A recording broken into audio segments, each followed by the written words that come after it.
Hello, in this video I'm gonna show you how to change the resolution of the video on GoPro Hero 13.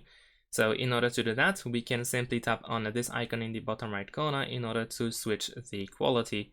By default it is set to standard, which is video in 4K, but you can also move the slider down in order to switch to basic, which is in 1080p. You can also move it up in order to record in 5.3K resolution.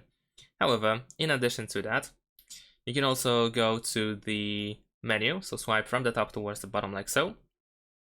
Once you open these panels, you want to switch to the next page, tap on controls, and then switch to Pro.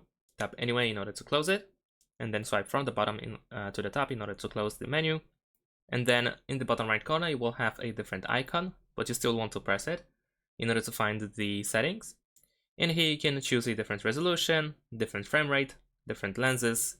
We can enable and disable the hyper smooth feature, and so on and so forth. So that's pretty much it.